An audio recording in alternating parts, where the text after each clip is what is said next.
Stepping in here on short notice, I guess. What was the process to get you booked in this fight? This isn't short notice. I was scheduled to fight on November 5th about 10 weeks ago, so I've been in camp for 8 weeks. I went through 6 different opponents, and it really looked like I wasn't gonna get to fight. And then Jakar backing out. I can't talk today.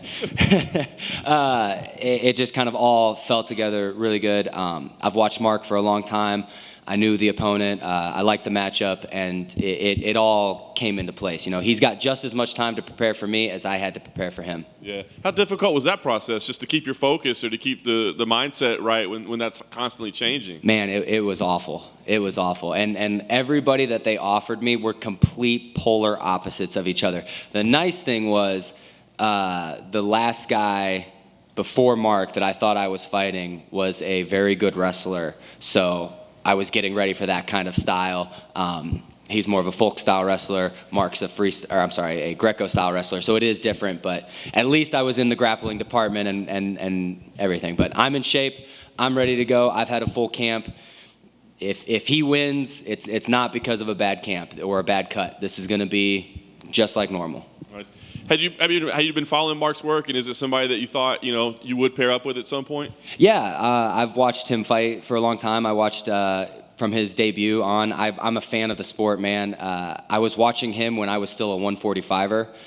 Not so much because I thought I was going to fight him any day, but just because I love the sport and I love watching. So I knew exactly who he was as soon as they said his name. It's definitely a tough fight, super, super difficult fight, but I think the winner of this fight gets ranked. So that's what I'm looking for. Yeah. Is it a fight that you kind of have to go in the mindset it's probably going 15 minutes? I mean, it seems like he has a lot of real grinding type fights. Yeah, absolutely. And especially at this level, you got to just assume that you're going to be fighting for 15 minutes or more. Everybody's so good. The last guy I fought was really good. The guy I fought before that was really good. Like, they're all so good, and they're just going to keep getting better as I get better. So I'm definitely ready for a 15-minute war. If I can get him out of there sooner, that'd be great, but I'm not holding my breath. Is that really you're getting married soon? Yeah, I get married 15 days after the fight, so yeah. So is the fiance giving you like, hey, don't come out of there with a black eye, you know what I mean? You gotta be ready for these pictures. Well, she actually loved the matchup because she was like, if he beats you, it's probably just because he took you down and laid on you. I'm kidding, but no. We really wanted to fight sooner, and just with the opponents and just things, it got moved back. I told the UFC I have to fight before my wedding, and they were like literally the week before your wedding, and it looked like it was that or not fighting again this year. So I said yes. So we're ready to go, and 2 weeks is enough time. Even if he cuts me up or bruises me up, 2 weeks is enough time to look pretty. Nice. Last thing for you, I think you kind of touched on it, but a win here. I mean, this seems like maybe one of the best matchups you could make outside of the rankings, right? I mean, with you two guys. So do you feel like, this win should catapult you into the rankings, or at least face a ranked opponent next? Oh, yeah, no, absolutely. The winner of this fight gets ranked on Monday, 100%, in my opinion. This is one of the best matchups because it's not grappler versus grappler or striker versus striker. This is competitor versus competitor. Lifelong competitor at the highest level competing against a lifelong competitor at the highest level. So whoever wins this fight, it's not going to be about who's the better wrestler, who's the better this, or who's the better that. It's going to be who is the better competitor. And that's what I'm excited about. Hey, Grant, second fight at American Top Team. How's that been? Do you feel part of the team?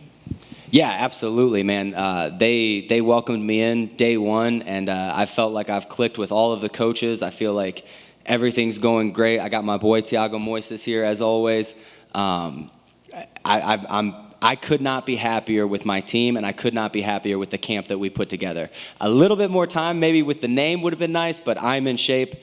I've been training. I'm ready to go. Still, looking back at it, is this the best move you could have made for your career? Yes. And then, how are you adapting to Florida? Dude, I love Florida, man. I hate the cold. I absolutely hate the cold. I like snow for like a week, and then I'm over it. And it snows like 362 days of the year back in Missouri. So I'm not missing snow at all. I was tanning outside before I came, not here, but came to Vegas. I love Florida. Florida's great. With you trying to get a fight, and you said the 6 people turned you down, how is the matchmaking for you? Were you looking for a high-ranked opponent, or was it at this point I'll fight whoever? it went through stages. At first it was like, hey, top 15 or bust. I'm taking top 15.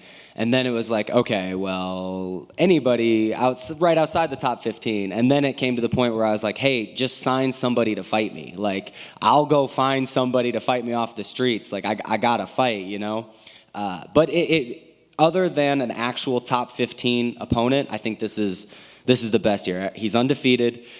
He's looked incredible in his UFC run. So I definitely think that a win over him gets me ranked. What were your thoughts on the two big lightweight fights from UFC 280, Islam versus Charles and Gamrot versus Beneil? Islam looked good, man. I don't know how you can knock a performance like that. He looked absolutely incredible, and I think this is good. I think anytime that you have a champion that is looking that dominant, it forces everybody else in the division to rise to the occasion. Like GSP, Demetrius Johnson, like all of these guys really force their weight classes to rise to the occasion to become better. So this is good for us. This is a good thing for us as a sport. And as for my boy Gamrot, he couldn't get it done. I thought he looked a little off, maybe the travel or something, but he looked great in the room. He looked great preparing. I don't think he has any excuses, and I know he's going to come back even stronger. Who do you think should fight for that title? Volkanovski. I think that when you're a champion, you jump the line. He wants the fight. I think they should give him the fight. If Volkanovski isn't an option, I think Beneil Dariush is the next most logical, in my opinion. I think he's there. He's right there. Big, long win streak over good guys. Fight anybody, anytime, anywhere. And he's beaten them. So I think that's what makes sense if it's not Volkanovski. And then next week, your teammate Dustin Poirier is fighting against Michael Chandler. How do you see that fight going down? It's going to be a war. Definitely. I don't think it's going 15 minutes for sure, but I got to go with my boy. I think DP is going to put him away. I personally think that Chandler's going to come out and try to wrestle hard, and he might have some success early, but Dustin's going to keep chipping at him, work his way up, and I think he'll end up knocking him out. Thank you.